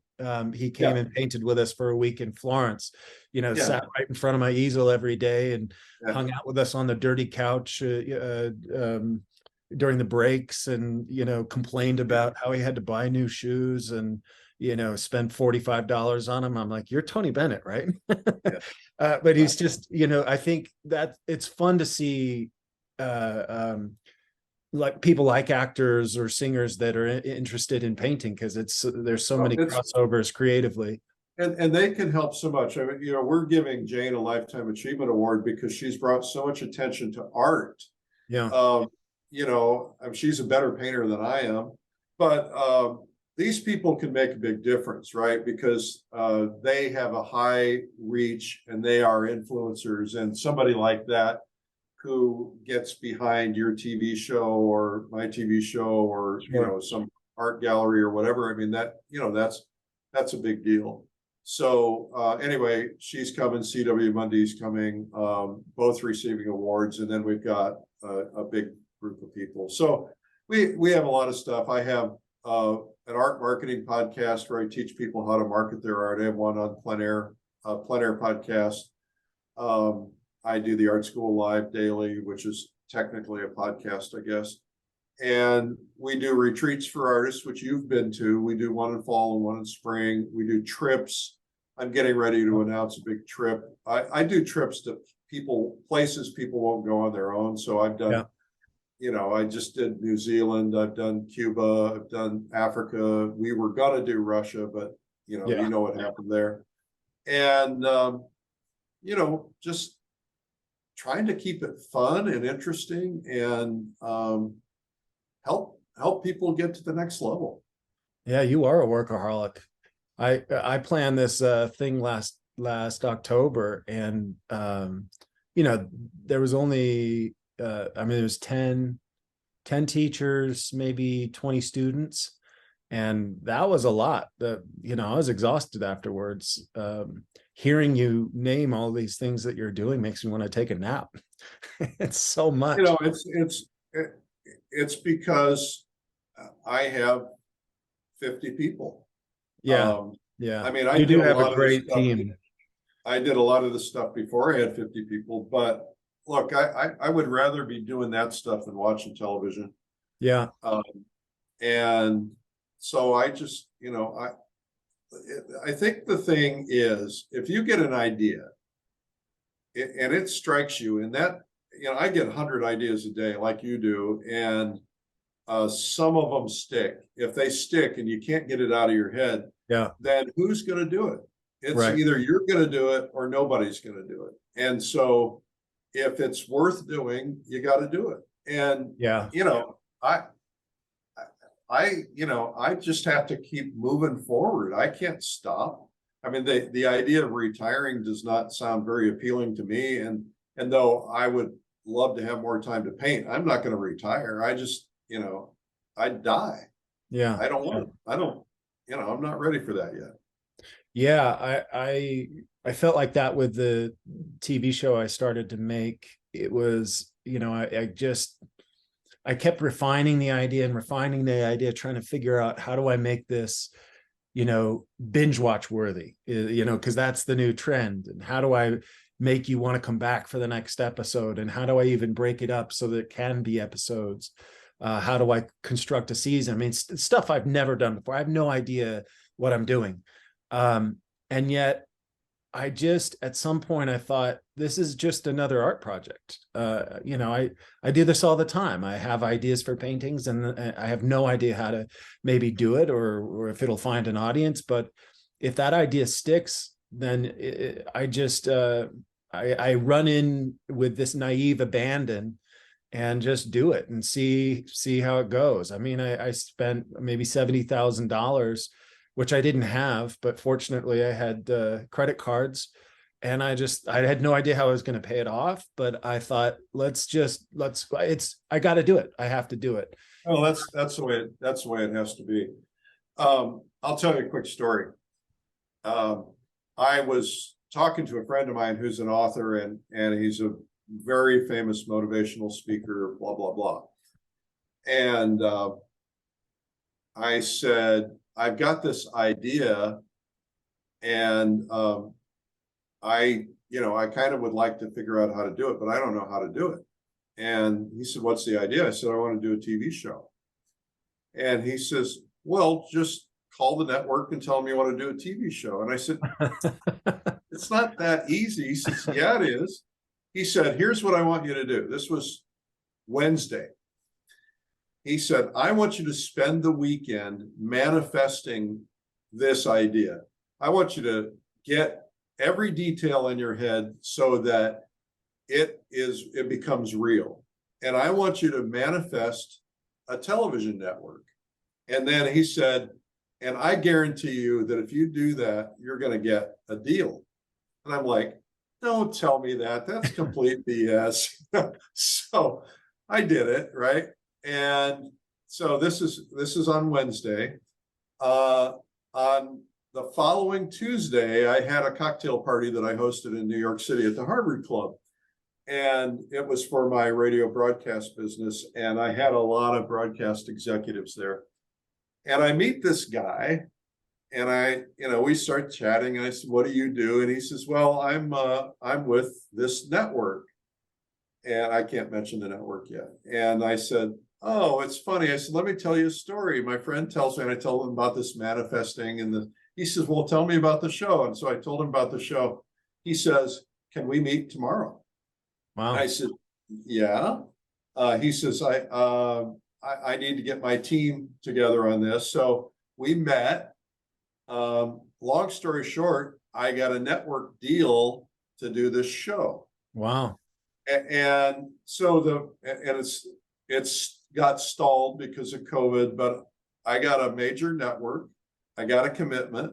I got to raise $1 million to do it. That's a tough part, but you know, it'll happen.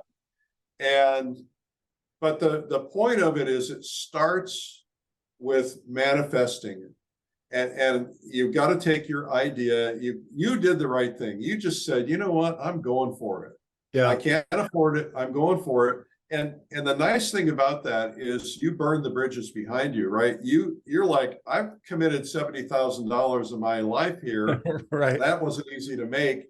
And now I have to make this succeed. And you will. Yeah. Yeah, I think that's an important thing. It's the same, you know, as becoming an artist. If I knew how hard it was before I started it, I probably wouldn't have. But running at it naively and just saying, you know, let the chips fall where they may.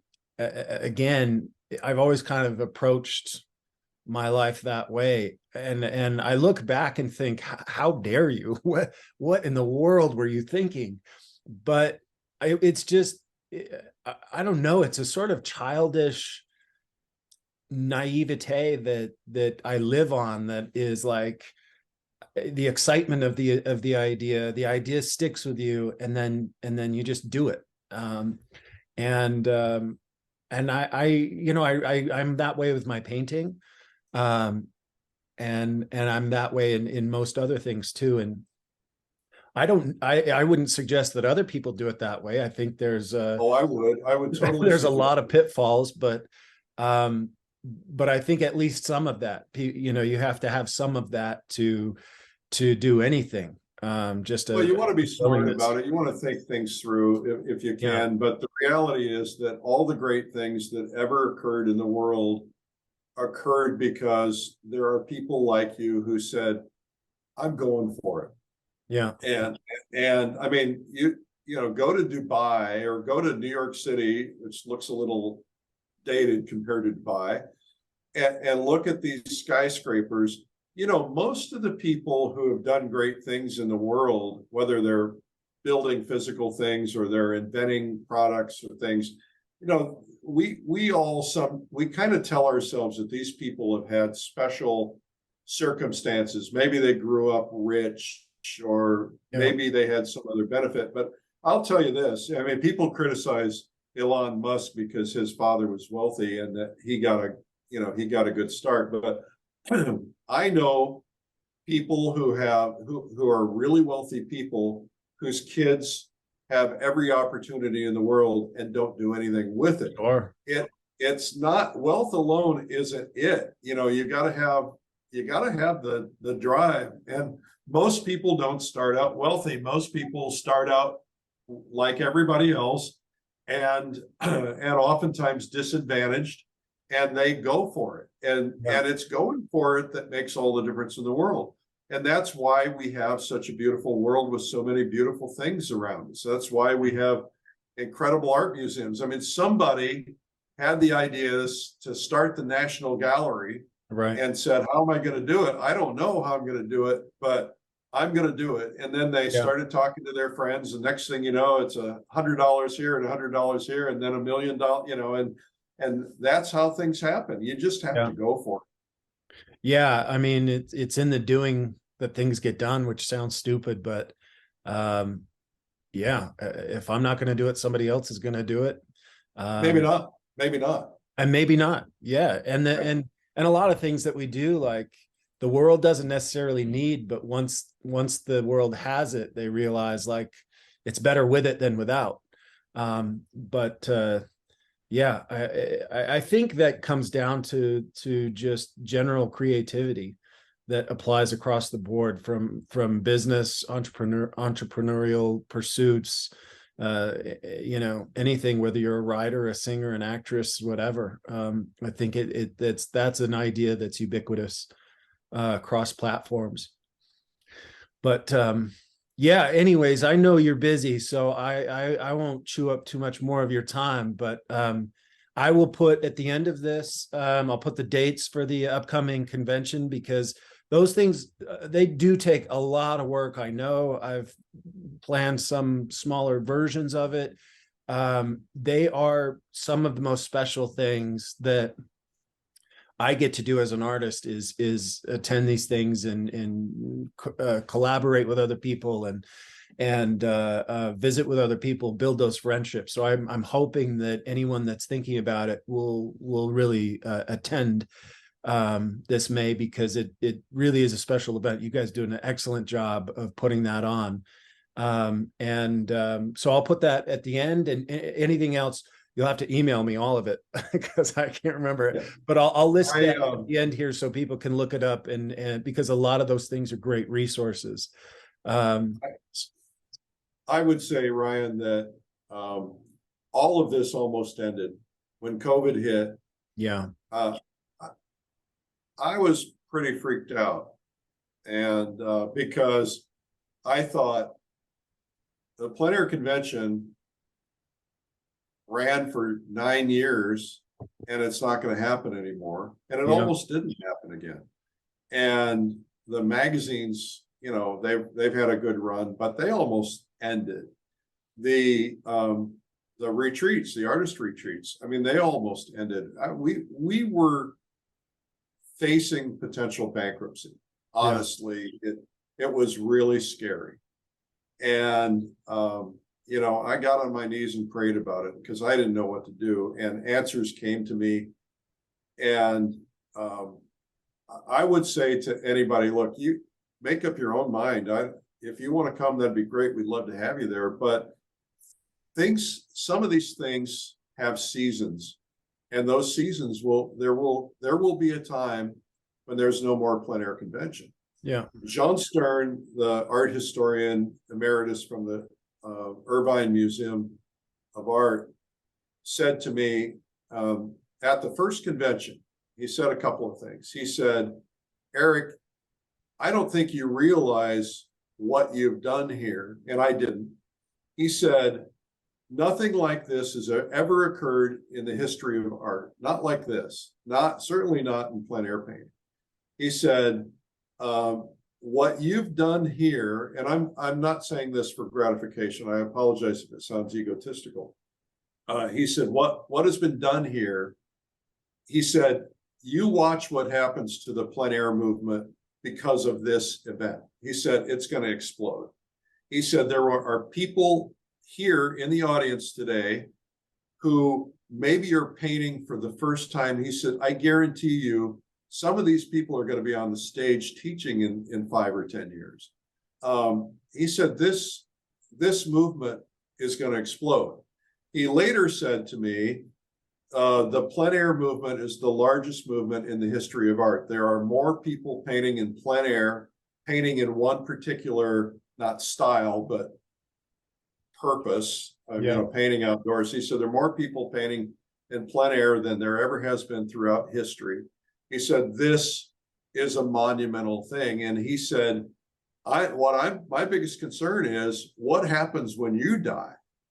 How does this continue? He said, people are going to look back on this event 100 years from now, looking at the photos and say, I wish I could have been there. Yeah. And it's just like somebody said on Plein Air Live last week.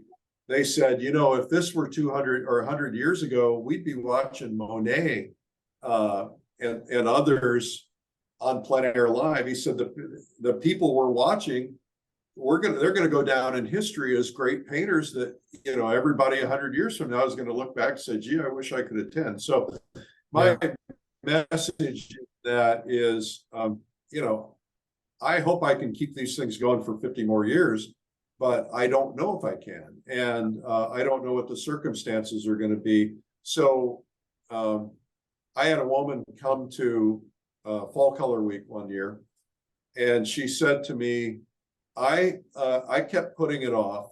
I just told myself it's always going to be there. I'll go someday. Yeah. And she said, I've been thinking about coming to this for 7 years, and I finally decided just to do it. And so she came.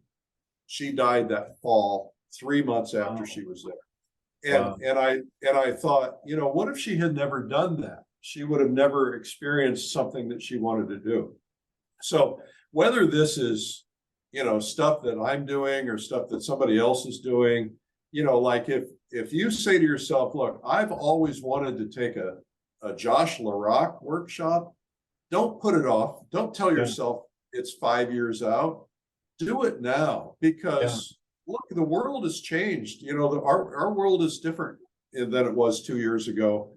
And everything is changing. You know, people who were here on Earth 2 years ago aren't here now. We don't know what this is going to look like. So when you have an idea, when you have something that you really have in your craw that you want to do, even though you don't have the money to do it, just figure it out, because you will figure it out. Yeah. Yeah. And it's, you know, plein air painting specifically is what I love about what you've done is you've made it accessible. You've kind of, you know, made people think they can do it, which, you know, Bob Ross was so good at. He just, you know, gave almost it was giving out permission slips to even try. When I started painting, I went to plein air just because the models were free.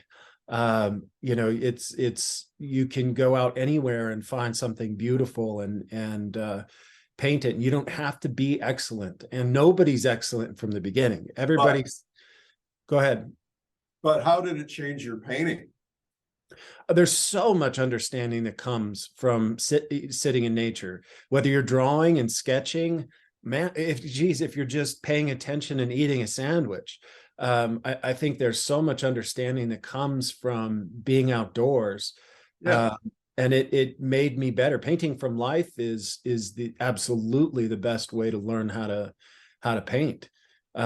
And again, you know, it's plein air painting is maybe the most accessible just because you're not paying models. You can When you're doing plein air, when you're painting in light, you see form, you see color, you see things that I know people have painted their studio their whole life, that once they went out plein air painting, after they did it a few times, it changed their studio work. Yeah, absolutely. And like the Russians do, one of my favorite things to do is painting a figure or a portrait outdoors in sunlight. Yeah. It's just so exciting to me because it's so different than doing it indoors. And I love doing it indoors, from incandescent lights and models. I have a model come into my studio every single week for 10 years. But there's something about doing it outside. And so I think it's life-changing. Yeah, that connection of the figure in nature has always been fascinating to me too. I did a video with you about painting the figure in the landscape. Yeah, I love that. But yeah, anyway, it's a really fun to talk to you. It's always fun to talk to you. I don't get to do it enough, but I'm very excited to see you in person after years. It's been a long time, so it'll be fun to see you in Denver. You're coming to Denver? Yeah, I'm doing a little demo. Oh, I should know that. Yeah, sorry. It's no, it's a small demo. I think I have to leave that same afternoon because my daughter graduates the next day. But yeah, I won't be there the last day or two. Okay, but I'll be there the first part, and yeah. And what are you going to demo?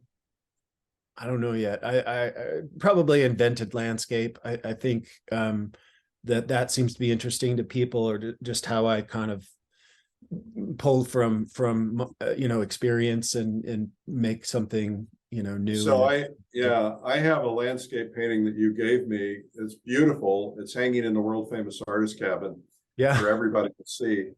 You are a fabulous plein air painter. I sat on the same rock in the river that last summer, thinking about you. You're the first person. I painted that spot 10 times, 20 times, but you're the first person that ever went out in the middle of the river and sat on a rock and painted that waterfall. High Falls. High Falls. That's right. And so I decided I had to do that so I could try to be like you. My Yeah. painting didn't come out nearly as beautiful as yours did, but you know, I would love to see you when we people don't know this, but when we have people go out painting every day, we ask all of the instructors to go out. They wear these bright colored hats and they have flags so you can find them. And we bring in extra painters for that. We call them field painters, Yeah. and they're there to work with people. I Yeah. would love if you get a chance when we're out painting, if you could get somebody to maybe model for you and paint. I'd love to see you paint a model outdoors in the landscape if you'd be willing. I don't know if you would, but give it some thought. Yeah. Yeah. I mean, absolutely. I'm down for anything. It's all of it's fun for me. So I'd be happy to do something like that. That High Falls was so fun. I got there a little earlier than most people, so I didn't really have too much of an obstructed view. I don't sell my plein air work. Normally I keep it just because it's, you know, like a color sketchbook. There's too much information in there, you know, that I'm constantly referring back to. But that one I did end up selling to a friend. You probably know her, Annie Walker. She's a Texas girl too. But yeah, that was a fun time. That Adirondacks is so beautiful. I hope to get back. It's spectacular. It's my muse. You know, I've been there for 30 years. I was not a painter when I first went there, but it inspires me so much. I have a little wooden boat, little electric boat, and I take it out on the lakes and I throw the anchor out and I paint my boat. So I get Oh, scenes awesome. that it's so much fun. And I just never have, I could go to a lot of places and travel the world and paint, and I do, but Yeah. I just love the Adirondacks. It's so beautiful. It's really amazing. I seen you do that with the boat, and it's such a cool thing. I've wanted to do that in Venice. I've done it we take our kids on a cruise when they turn 16. And so every cruise we go on, I always sit off the back and paint in the middle of the ocean, because I remember, you know, that sergeant painting off the back of the ship. So Yeah. I always try to do that. It's really fun. I have a little painting here. I was looking to see if it was out. I have a little Russian painting from Fedorov that he did during World War II. It's this big, and it's off the back of a ship. I have two of them. One of them is of another ship behind him, and he was sitting on the back of that boat painting it. Yeah. Yeah, it's so cool. Well, hopefully I'll come up and sit next to you on the boat sometime. We'll paint. Yeah, be my guest. All right, Yeah. I'd love to have you. Well, thank you for doing this. I really appreciate. I'm honored that you would ask, and Yeah. I'm sorry if I'm too windy. No, it was great. I just posted a thing I did with Jennifer Gennari, and I've been stuck in my room for so long, just painting by myself, shuffling around the house in my slippers all day. And and I had flown in that day, and I hadn't talked to an artist for a long time. So I got, I sit down with Jennifer Gennari and I just yapped. And I got some comments back that were like, we wanted to hear about Jennifer, not you. So I'm really self-conscious. So thank you for not, talking more than me. I did a webinar for Plein Air magazine a month ago or so to offer Plein Air Live, and I had a guest on, and then one of the comments was tell the white-haired old man to stop talking so much. Oh yeah. Yeah, Joe Rogan says don't read the comments, but I can't help myself. Well, thanks a lot. I really appreciate your time, especially knowing how busy you are. So thanks for sitting down, and it was really fun talking to you again. Yeah, it was an honor, and thank you so much. I appreciate it. You asked good questions. Yeah, thanks. And I'll see you soon in Denver. Yeah, we'll sit down and spend some time together. All right. I will I'll stop the recording there.